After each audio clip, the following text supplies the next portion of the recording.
What's up, family? We are back, B-A-C-K, for another week of love and entrepreneurship. Yeah. All right, so we were actually, we had a group of people here. We were talking about so many things about business, and actually how we grow up actually affects how we view money. I know for me, I grew up not having a lot of money, struggling. Even when we wasn't struggling, we were living off of debt or credit a lot of the times. And as a result, it made me view money a lot differently, to the point when I got older, I would be a hoarder of money, and I would keep money. When it came in, I was like, oh, I gotta save, I gotta... What's up? My favorite person in the whole wide world. What's up, Club? So I actually had a different relationship with money, where it made me want to hold on to money or keep money all to myself. And I had to kind of change my mindset in order to have a different relationship with money if I wanted to be successful in business. What about you, Ty? So I'm just posting. She's kind of sharing with her network of people. So I really want to hear from you all. The question today is like, what's the topic? What do you want to know about love and entrepreneurship? And I kind of opened up the floor of saying my relationship with money, and I needed to understand how I dealt with money actually affected me. And I kind of grew up too in a society where people say, oh, say money is the root of all evil, and misquoting that scripture, and it really it's the love of money is the root of all evil. It goes back to the relationship that you have with that money. Right. And I think when people ask us, hey, how do we start a business? And we say, how much money do you have? Right. Most people think that they need to have tens of thousands of dollars or hundreds of thousands of dollars in order to get started. But we are telling you that you don't need a whole lot of money to get started in entrepreneurship. All you need is a plan, a dream, a mentor. You have your vision, and guess what? Usually you can find someone to invest in your dream. And we're going to talk about... And that's good. And sometimes we also got to recognize people's investments might not necessarily be a monetary, right? Because a lot of times people have to invest their time to develop in that business. Most of there's nothing new under the sun. Right. And so if you came up with an idea, there's either somebody who has done something similar or somebody who has that idea and want to do it. And so I always kind of seek out, hey, I write down what are the things that I need, and then I want to actually have those people come into my life or be able to look out for those people. We actually just had that conversation earlier today about identifying the needs of who we need in order to be successful in business. Right. So you want to write down the type of mentor you need. Yeah, that's but good. Be very specific on the type of mentor you need, because if you need someone, let's say you're in the finance business and you want to have somebody that is in finance that's going to mentor you, because in order for you to get to that next level, and that person needs to be ahead of you in what they're doing, because you need someone who has already gone through the trenches, who can tell you, hey, you don't want to go down that road. Down that road is a bunch of regulations that you don't want to deal with. Instead, go down this road, because this road is a lot safer or easier, or is less headache. Legal. the way to go, right? Definitely less legal.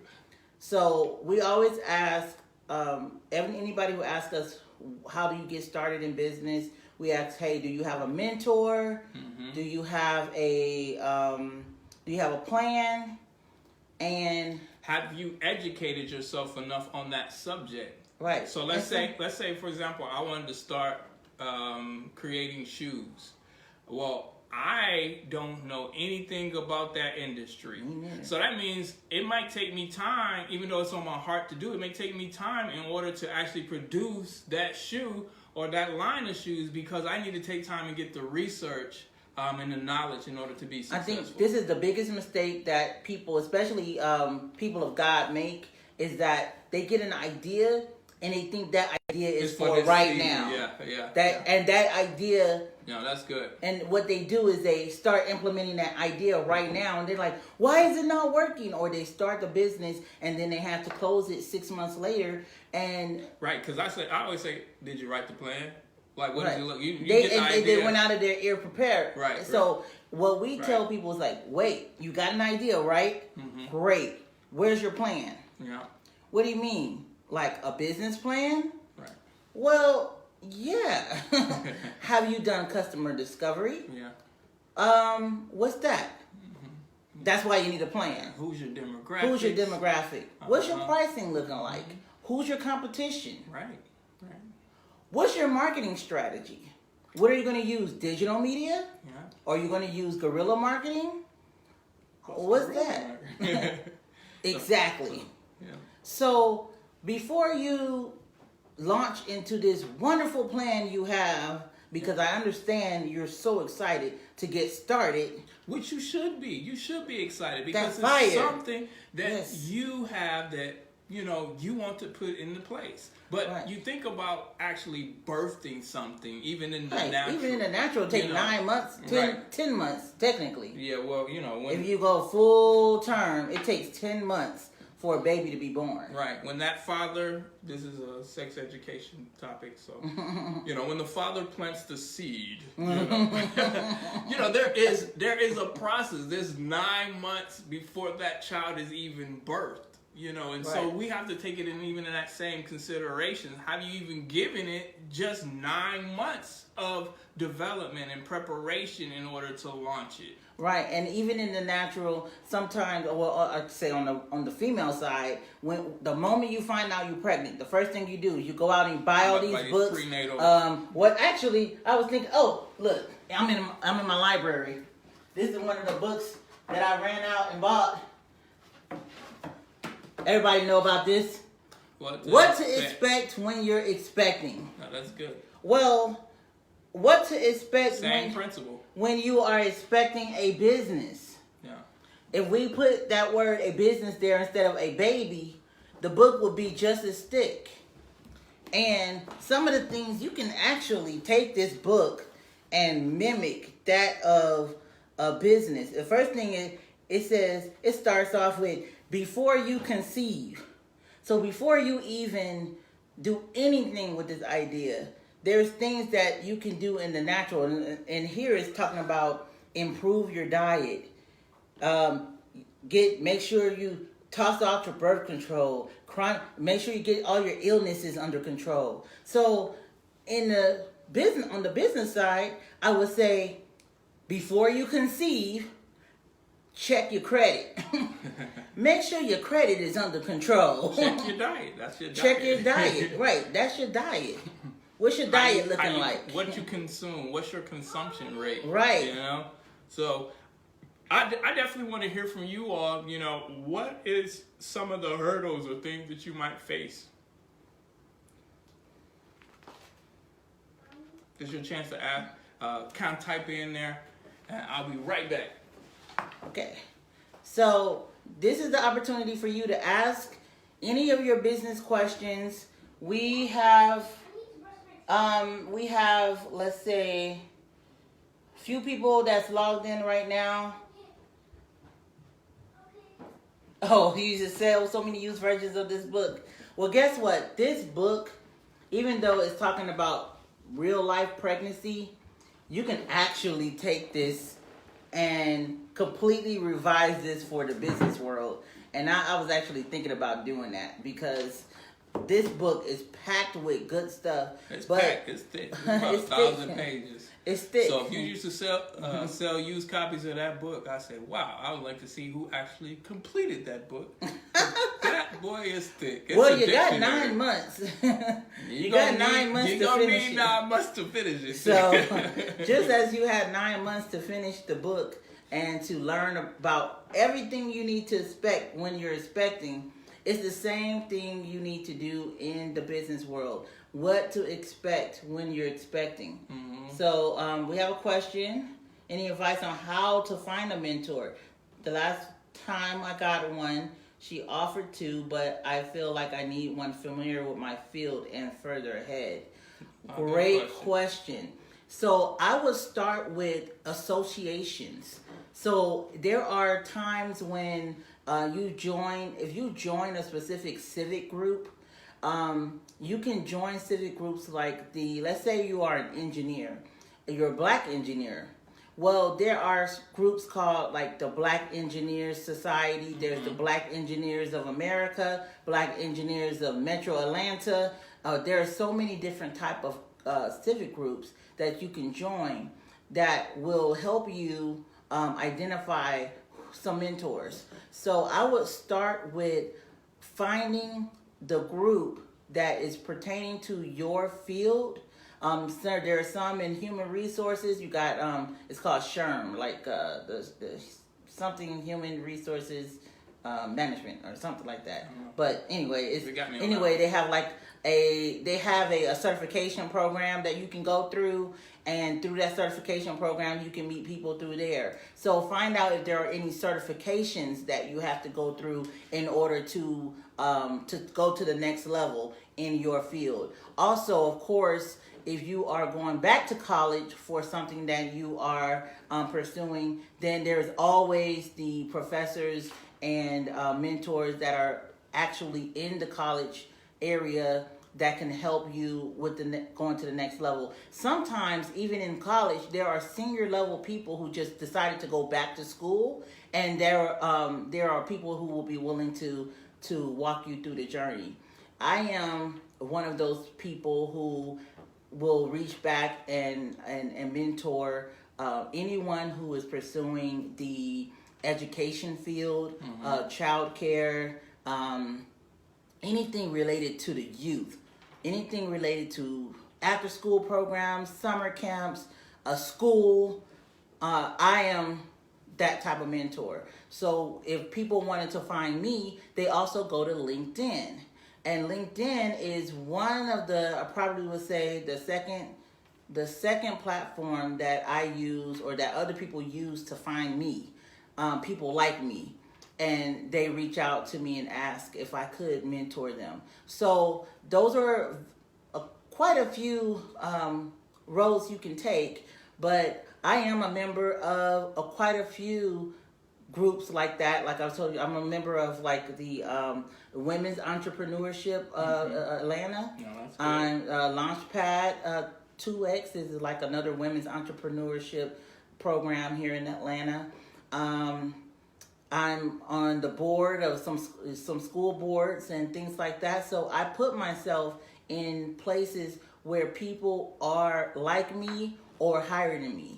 And I find opportunities to network with these people. So if I'm not in a conference, I go to a lot of conferences. Well, I would say I go to about 4 conferences a year that are in my field. I'm going to one actually in a few weeks in Orlando called Beyond School Hours. And as you can see, the name of that conference is related to the field that I'm in. So as you can see, there are ways that you can find a mentor, but I just want you to know that at the end of the day, if you're a believer, you want to pray that God sends you that person and that person will connect with you on a level that will be enriching and that would help you thrive, and you will help them as well. Yeah, and I use the same approach. You know, I'm a part of a few organizations. Yeah.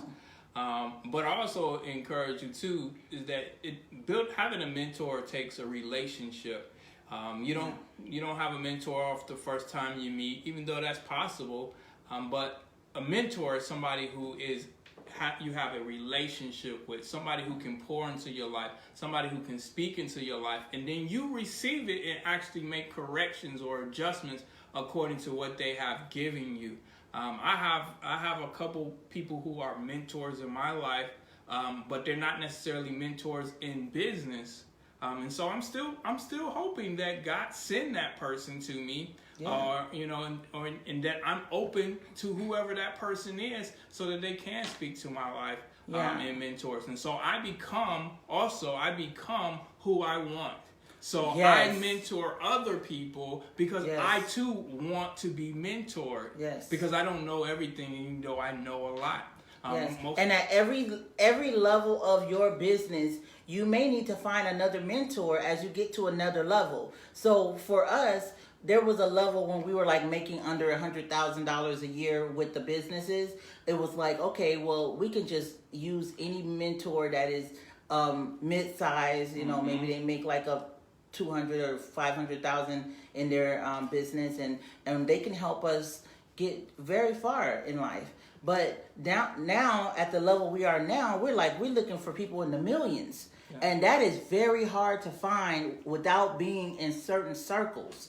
So that's why I said it's very important that you connect yourself with certain groups of people who are in that field and who are ahead of you in that field. Yeah. So and you, last thing on that particular question, you don't find your mentors find you. Yeah.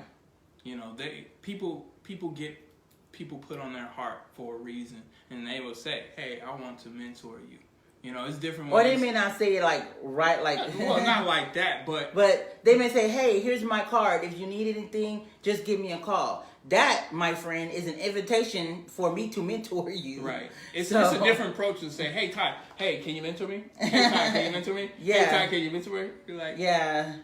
And then I remember just talking to Chris's, so our uncle, are very successful in business, and he reached out and he said, there's a lot of people that ask me, can he mentor them? And the realistic question is, do you have the time to mentor all those people? And the answer is no, he doesn't. Right. But so we thought about, what about a platform that we can use to bless people on things like this, like Facebook, FaceTime, right, and YouTube Live and things like that. And then you can ask your questions, and we are still mentoring on a broader scale, but it's not necessarily as one-on-one as you would like. So this is one of our ways of mentoring, so to speak. Any other questions about entrepreneurship, about finances, about relationships? We're open. We're opening the floor. Feel free to, if you want to post a question in the DM, you can do a DM question and not have it on the public chat. That's okay as well. But we're here to guide you on their next journey as you walk this thing out. And we want to help. We want to help you get to the next level, just like someone helped us get to the next level. And we are getting to the next level. We are getting to the next level, even as we speak. Thanks, Fluff, for the next question. I love this question. I kind of talked about it last week. It's tough. The question is tips on how not to get on each other's nerves when you're in business together. That's a hard one. It is. I'm always on your nerves, right? You is always on my nerves. Yeah. Oh. That's, you know why? Because I'm always on your mind. No, just my nerves. Not my mind. But okay, so I think she applied for a marriage couple, but you can even get on somebody's nerves when you have a working relationship with that person. If that person comes in as a friend, you can still even get on that person. Even working with friends. So with any relationship that you have that's close, whether it be your best friend and you're doing business together, it can be best friends, it can be married couples, it can be brother and sister and parents. Let me tell you, doing business with family members and spouses is so hard. Right. It's so hard because you have to separate two things. You have to separate the family Love dynamic and the and- love you have and for the business. family and the business and the Yep. love you have for the business. Right. And you have to make it clear that this decision is being made that's not personal. Sometimes you have to be very clear Yeah, and I think that this decision is not personal. Right, and just to kind of recap from last week, the biggest part is definitely defining roles. And when you know what role you have within that business, you can then operate within those parameters. Yeah. A lot of times we get on each other's nerves because we are operating outside of our parameters Yep. in that other person's lane. Like, I got this. Yeah. you know what I mean? Get out my lane. Get out my lane. I can do it. Get out- I got it. Get out my lane, though. Oh, Get out my okay, lane, okay. though. Right, but see, when we Like, define this my those- lane. same thing with a job. When you get hired onto a job, they give you a job description, and within that Right. job description, there are roles and responsibilities within that role. In that role, and so you have to take that same approach when you start a business with somebody that you love. You have to say, all right, this is the role I'm taking in Right. here because Put it I'm down. strong. Write it down. Because Write I'm it stronger down. in this. Maybe the other person's not stronger in that. And you have to be okay with that you're not strong in that area. Right. It's It's okay. okay. Because that's why God put you together so that that person can rely heavily on where they are weak. And so when you do that, you now have a guideline for both of you all to kind of refer back to. Now, that's not saying that that person won't come to you and say, hey, what do you think about this? But at the end of the day, concerning that role, they're going to still have the final decision. Right. And I think the biggest dilemma that we've had was anytime those roles were crossed. Like, there were times when he would come over and he would say, well, how I need to go after these partnerships, or I need to go after this funding. Like, I handle all the finances and I handle all of the business development of the company. So the moment you start saying, I'm going to go and meet with these partners, I'm going to go and do this and go do that, and it's crossing over into my lane, now we got a problem, because now you don't know the system that I have going on that's going to help land the deal, and you going out there like all willy-nilly thinking you know everything, and next thing you know, you killed the deal.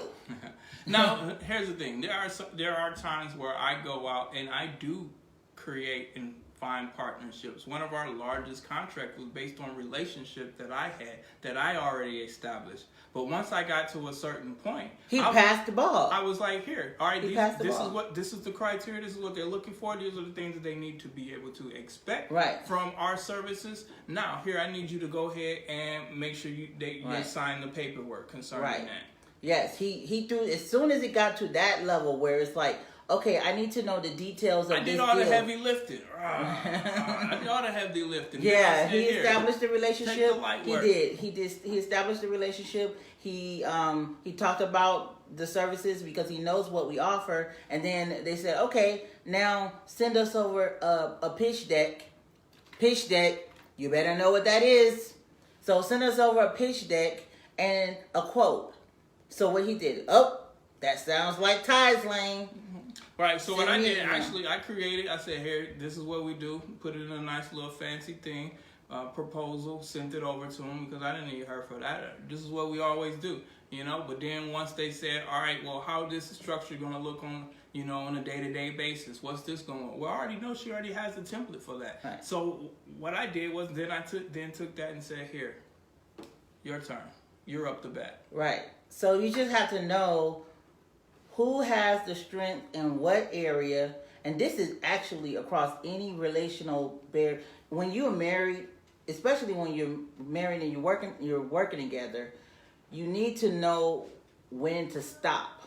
Yeah. Where the boundary is, when you say, okay, this is not my lane. And that is also pertaining to marriage in the home and in the home. So if you are not strong in finances, then you need to say, you know what, babe, I'm gonna just deposit the money in here, and you allocate all this to the bills. You just let me know how much I got at the end of the week for my allowance, and you have to be okay with that. You have to be okay. Now, the moment you start seeing, like, let's say your lights get shut off and stuff, you're like, well, obviously you're not the strong in it either. So then now that tells me that you both have to get educated concerning that. So now you both need to take classes. Right. Now you both need to go on a journey and find out how you can rectify this financial situation, which, by the way, finances and the struggle that's related to it is the number one reason for divorce. It's not even infidelity. The strain that comes along with dealing with financial pressure is just sometimes it's insurmountable, and it is very difficult to navigate in a marriage. Yeah. So if you want to work well with your partner, you have to know what you're strong at and what they're strong at, and just be okay across the board. Across the board, you need just business or marriage. You need to list it. List what you're strong with. List what they're strong with. If they're strong in cooking, well then, hey, you go ahead and you make the deal. You make the meals. Don't be fighting and like, well, you need to be cooking. Well, if he cooked, we gonna be eating burnt pancakes. What? Burnt pancakes. What? Remember them burnt pancakes? Why you bring the whole stuff? I'm just saying. So you gotta know what they strong in and what they not strong in, and don't try to keep forcing them to do something that they're not strong in. Right. And that's across the board. Again, so that's how we work so well together. And my motto is always maximize your strengths and develop your weaknesses. Right. So it's not that person can never be proficient at that. It's just right now at this current state, because they don't have enough knowledge base, they're not strong in it. That's just not their strength. Right. And then to add on to, when you're in a marriage, what we always do is we have date nights. You have to have date nights with your spouse. If you're married and you're in business together, don't let the business be your marriage. You have to be in the business of marriage. So that means you got to set time aside that during this time, 6 o'clock, we're not talking about business. Yeah. We're not answering calls concerning business around this time. We're not returning emails. Guess what? It can wait until tomorrow. Right. Is it that important? Is it that important? No, they're probably asleep. You can wait. Do you really need to answer it at 10 o'clock at night? Nah, they can wait. They can wait. Because now what you're doing actually to everybody else is you're allowing them to dictate how your marriage is run. You're saying that your relationship with the person who you're not actually in a relationship with is more important than your spouse. And so what we do is we set those parameters. That's good. Right, because your spouse is going to, trust me, your spouse is going to feel some type of way if you're always on the phone, you're always on emails, when that time should be quality with your spouse. Better tell them, babe. I did. Okay. Well, that's all we have for today. We're not going to keep you guys long. Every week, remember, tune in on Facebook Live, and very soon we're going to be actually using YouTube Live. YouTube, Instagram. Yes, Instagram Live. And we will be logging in at 8:15-ish. 8:15-ish. And we'll be open to your questions. Very soon we'll be pointing you to where you'll be able to find the application to apply for a mentor. Mentorship, yep. And we are going to post workshops coming up soon. Assistance with your business idea, and the workshops that we're going to be hosting all are a part of. This is all a part of the plan for 2020 to launch 10 new businesses out of the Woods Consulting Group. And that is not just launching the business, but actually making money with your business. Right. I am so tired of you guys having all these ideas and not doing nothing with it. Yeah. Okay? We got 4 businesses. They all make money. Every single last one of our business accounts have money in them. So just know that we are not just preaching something that we are not operating in. We have developed a system, a business system, that will not only help you navigate the process, but also launch with a revenue strategy that will at least get you your first dollar in before the end of this year. So if you're with us, just know you will be making money with your business. And we will help you craft that business plan to the point where you will know for a fact how to pitch to an investor so that you can get the money that you need to launch. And if it's not us, we will help you find the money. Okay? It is no problem. It is no problem. I can help you with that if you're willing to do the work. And lastly, be on the lookout for my book. I'm going to be publishing really soon. Our book. Okay. Say one income. So it's called, the actual book is called The Compact Guide to Create Multiple Streams of Income. Multiple streams of income. I don't know anybody that does not need income to come from multiple places. It's right. When we put all our eggs in one basket, do we begin to lose and put ourselves at a setback. Oh, so I got something. Go ahead. I heard this before. I'm kind of stealing this from somebody else, but you borrow. I'm borrowing it you because know it's from Kervance Ross. Okay, give him I credit. I gave him credit. Shout out to Kervance. Let me tell you something. If you believe in the Bible, in the Garden of Eden, if you go back and look in Genesis chapter 1. Teach. Go ahead. I'm giving you something. I'm about to drop a big nugget. I'm about to drop it. Lean in. Come on. That's what Pastor Mo always say. Lean in. Lean in. Now watch this. Watch this. Remember, watch this. If you go to the book of Genesis and you look in chapter 1, chapter 2, you're going to see the design of the Garden of Eden. Mm-hmm. Yep. The Garden of Eden had 4 streams. 4 streams, and at the end of each stream had a wealth of natural resources. Yep. Let me tell you something. If God had 4 streams that was generating resources, why can't you have 4 streams at least? I don't know. Why can't I have 4 streams? Why can't you have 4 streams? I don't know. Why can't I? Well, when I heard that was my cue. This was a couple years ago. And I knew for a fact that I needed to launch another business. And that's how you got Kingdom Events, and that we needed to launch another business. That's right. Events. Yes. Our businesses. So, you can look it up. And Kingdom Events is a party rental company, and we have inflatables, game trucks, you name it. Shameless plug. Go ahead. Shameless plug. Yes. To meet your party needs. But come on back, Ty.